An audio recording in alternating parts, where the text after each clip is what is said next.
Bonjour à toutes et à tous. Très heureux de vous retrouver pour une nouvelle édition du kiosque de l'ESR, la rubrique qui vous présente les dernières actualités du supérieur. On démarre tout de suite avec le dernier classement des écoles de commerce, celui du Parisien étudiant. Alors que le haut du classement n'évolue pas par rapport à la dernière édition, certaines écoles se sont démarquées. Toulouse Business School fait son entrée dans le top 10, tandis que Schema et Neoma consolident leur place de challenger. Ce classement du Parisien étudiant est accompagné par un dossier éditorial, dont un article sur la double compétence qui a le vent en poupe. Qui sont les étudiants qui suivent les nouveaux cursus hybrides?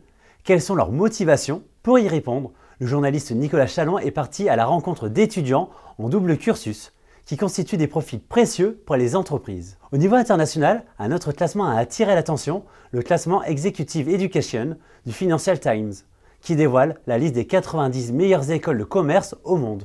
Dans son article, les rédactions de Studirama soulignent le bon classement des écoles françaises pour leurs programmes de formation continue, dont certaines sont même sur le podium au niveau international. Depuis la semaine dernière, les premiers résultats d'admission sur Parcoursup sont tombés. À cette occasion, le Figaro étudiant s'est intéressé à une idée reçue.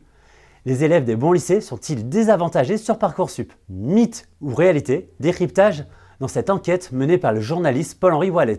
Les frais d'inscription à l'université augmentent de 2,9% à la rentrée 2024. C'est le titre de cet article de l'étudiant dans lequel la journaliste Amélie Petit-Mange détaille les nouveaux frais d'inscription à l'université qui étaient gelés depuis 2019. Elle partage la réaction aussi des principaux syndicats étudiants. Face aux 76 actes antisémites recensés dans l'enseignement supérieur, la ministre Sylvie Retailleau a annoncé la création d'une nouvelle application. Son objectif?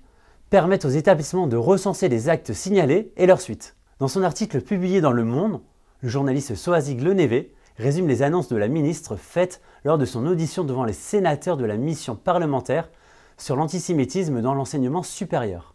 Après un boom durant la crise sanitaire, la filière française des technologies pour l'éducation poursuit sa croissance.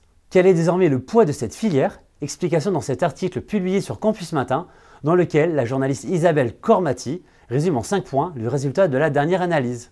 Voilà, c'est tout pour aujourd'hui. Rendez-vous le mois prochain pour une nouvelle édition.